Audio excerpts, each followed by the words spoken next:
So no rooftop, huh? Alright, for clarification on that, if you've been following this series, I know for a fact you've heard so many people clamoring about, oh, the rooftop scene's gonna be crazy, y'all. What's supposed to happen is that the scene at the end of this episode is supposed to take place on the school's roof, the main school building's roof. That confrontation with Ryueen and Kei. It's supposed to take place on the school's roof, but for some reason they have it inside of an abandoned building right now. I don't understand why, especially since in the ending song, if you pay attention, they literally show Kei on the roof. I don't get it.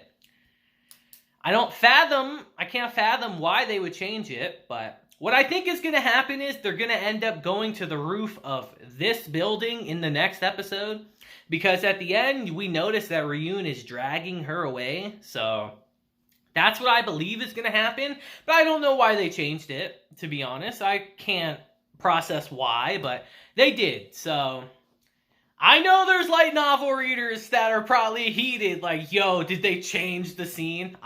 Let's hold our judgment. But before we get into that, our episode today was very solid. We had a lot of things that set up things for our next season.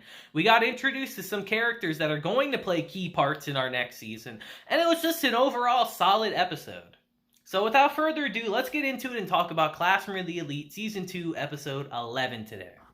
So our episode begins immediately where our last one left off, with Ayano Koji being freed basically from his obligation from Chibashira, decides to completely just cut all contact with Kei. He has no need to use her anymore as a pawn. He has no need to, so he tries to cut all communications with her because staying in contact would just be a risk at this point. And we see the ramifications of that the next day, because Kei is essentially down in the dumps. She does not like this turn of events at all. She feels vulnerable right now, like he abandoned her, basically. And we even see that during their interactions when she tries to reach out and communicate with him, and he kind of just ignores her in a way. And we see that she is very troubled by this. But it's here, knowing that she can't do anything, that we just have to let it go for right now. But it's here that we transition to just a regular day in Class D. You know, after school, everyone's hanging around the classroom, just talking with each other, discussing normal stuff. And it's here that Ryueen pops up into the class. And everyone here is immediately shook.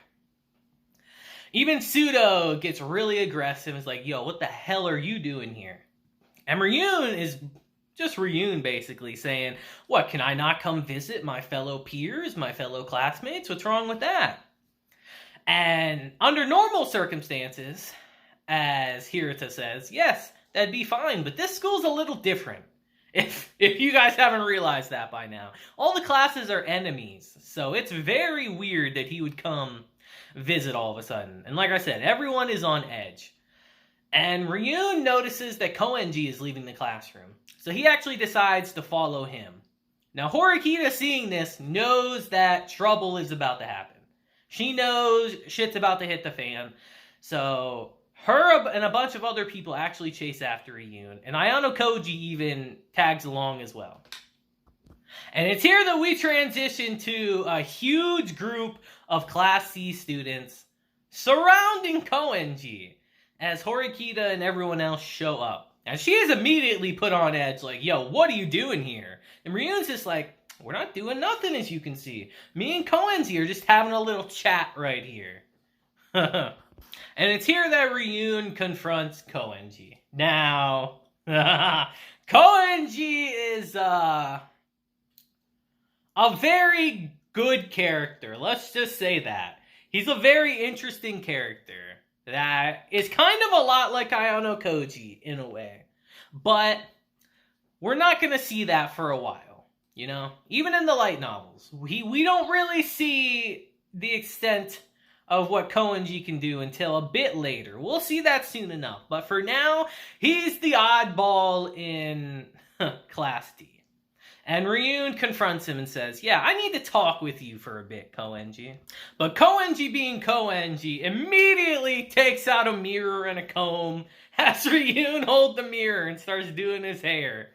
Just completely oblivious to the situation, not caring whatsoever. You could say that's a charm of Koenji. And Ryueen immediately shatters the mirror. And it's here that we get the introduction of Sakayanagi into the fold, truly making this into a grand spectacle. Now, she's here just to observe the situation. Even Ayano Koji's a little bit on guard, seeing her here all of a sudden, because it's very curious.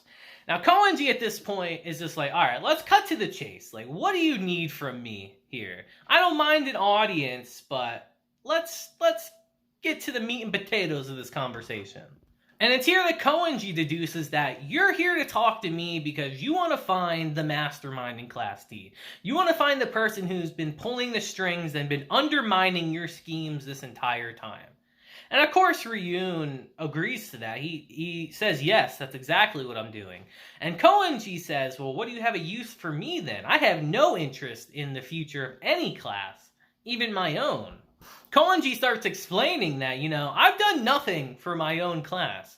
Like, I haven't participated in anything that we've done yet, and I have no intention of it. But Ryueen says that's kind of the suspicious part. What about that incident on the ship? Which, if you remember, Koenji instantly, during the ship exam, instantly ended his class's exam, and he won. He guessed the traitor. So his class instantly won. So Ryuen's like, what's up with that then? And Koenji just brushes it off, saying how, I just didn't want to go to those annoying-ass meetings. Which is probably true, knowing him. And Ryueen says, well, how do I know you didn't meddle elsewhere then, So how can I rule you out as the mastermind of Class D?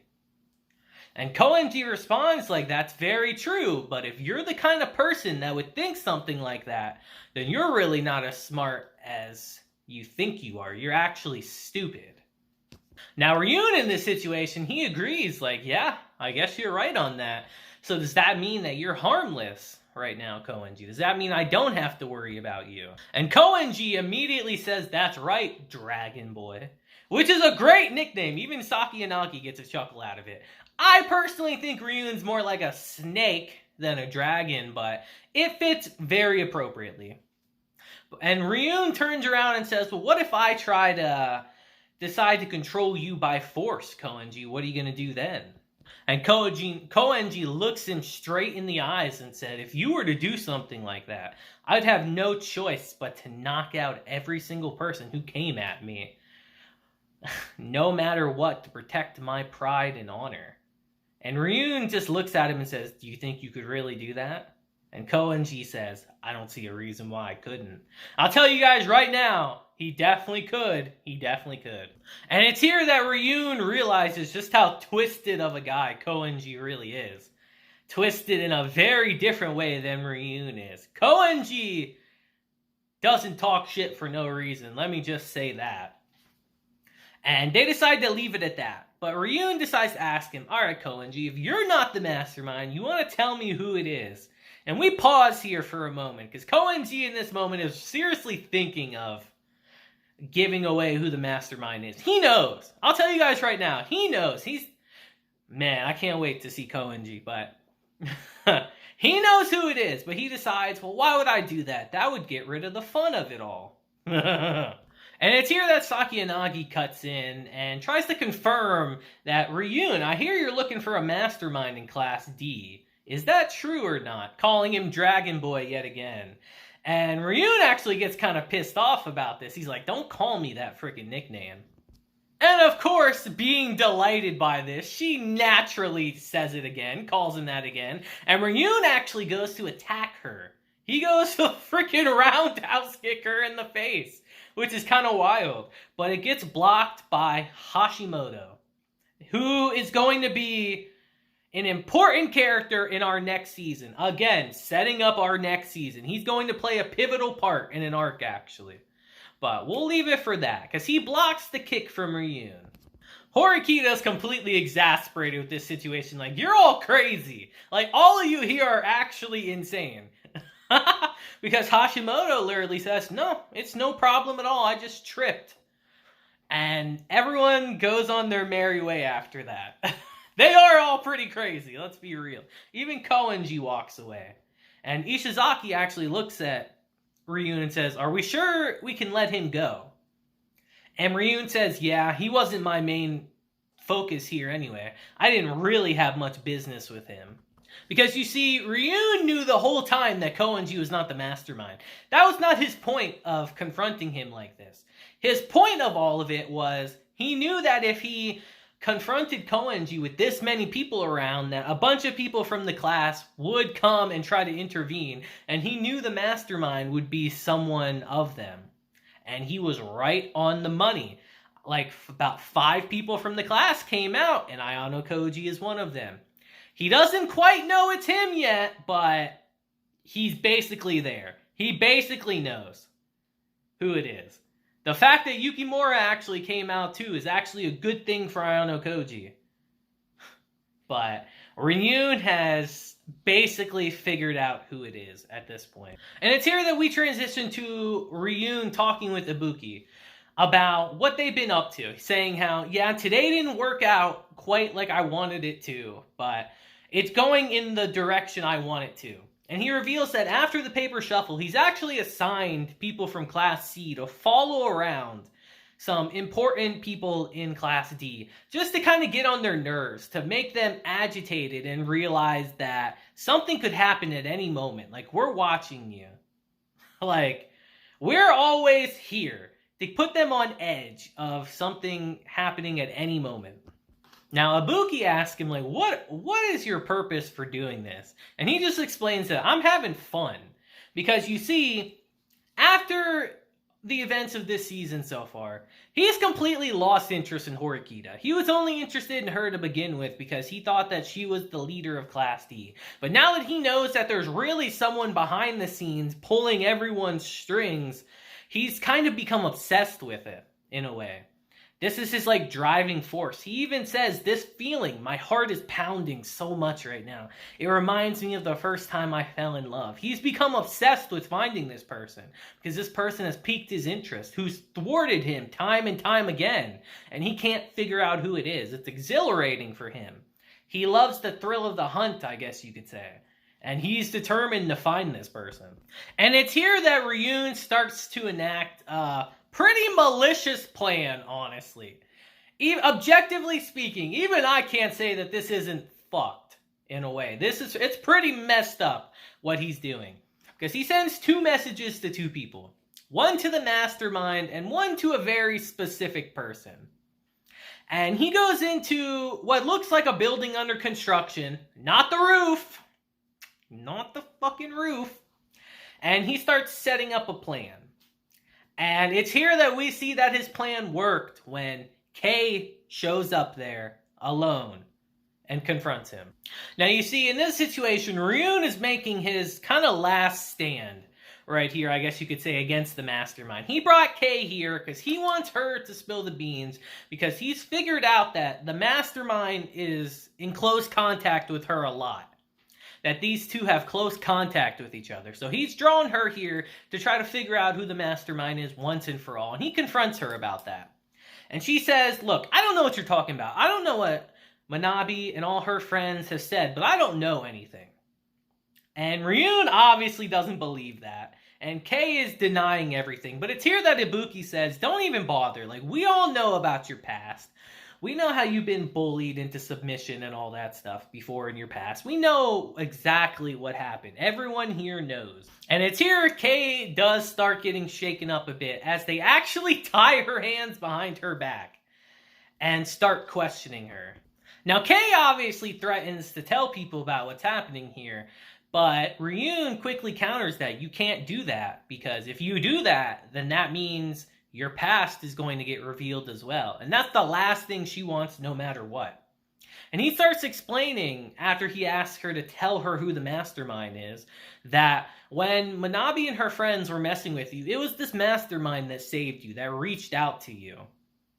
And Ryueen knows this because the Mastermind also threatened Manabe and threatened to expose her if she said anything about it, keeping her in check. So that's how he knows.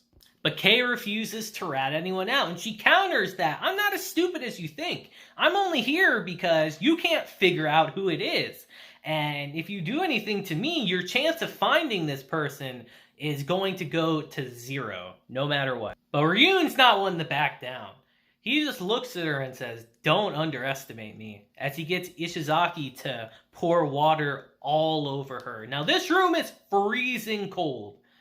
Cold enough to where you can see your breath, and she's already shivering, so throwing water on her is pretty messed up, actually. It's unbelievably cold, and she is suffering a bit right now. And Ryueen goes on a bit of a monologue, explaining about this school. How at first glance, you would think that violence and things like this could not happen at this school, but that's not the case.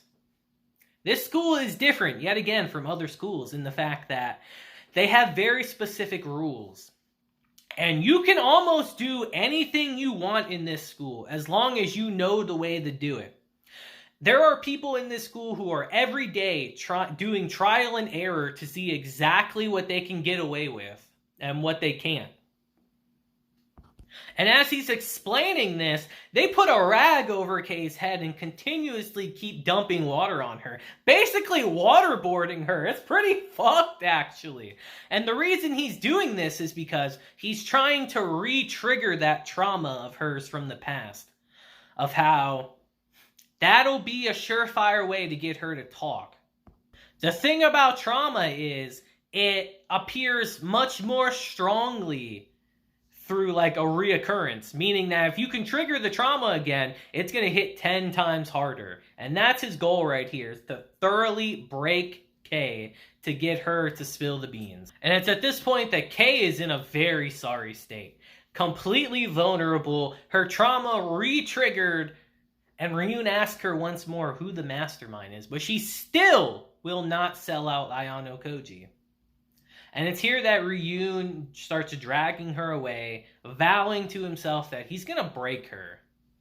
He's going to break her no matter what. And that's how our episode ends. Now, I assume he's going to take her to the rooftop of this building. I can only assume. Why they wouldn't just start there, I don't know, but I assume that's what's going to happen. And yeah, that is how our episode ends today, and it's pretty messed up. Even when I was reading this in the light novel, I was thinking that this is fucked. This is really fucked what Ryueen is doing. And I actually can see a lot of people like getting mad at this episode because of that. But this is what happens, guys. So I want you guys to let me know what you think about this episode in the comments, you know? What do you think is going to happen? How do you think this situation is going to get resolved? Is Ryueen going to find out who the Mastermind is? I want you guys to tell me down below. I'd love to hear your guys' opinions on this. And yeah, this episode was pretty good, besides my grievances I've spoke about in the beginning, about it not being on a rooftop, but whatever, right? So yeah, we're heading towards the climax of our season. Next week will absolutely be the climax, and it will be glorious. So I'm very excited for that. But until next time, guys, I hope you have a great day, week, month, and year. And until then, deuces, and have a blessed day. I'll see you guys later. Guys, I'm tacking this on at the end, but I forgot to mention that Ryueen absolutely pulls out a knife in this scene. I forgot to mention that in the video, but he absolutely pulls out a knife in this scene. And that will be very significant next week in our episode. There's a reason for that. He doesn't just have that to be intimidating. I just wanted to tack that on to show you guys that I didn't miss that. That's a very important scene. That knife will play a pretty crucial role in what he's trying to do in this. So I just wanted to let you guys know that. But now, until next time, guys, I'll see you. Have a good day.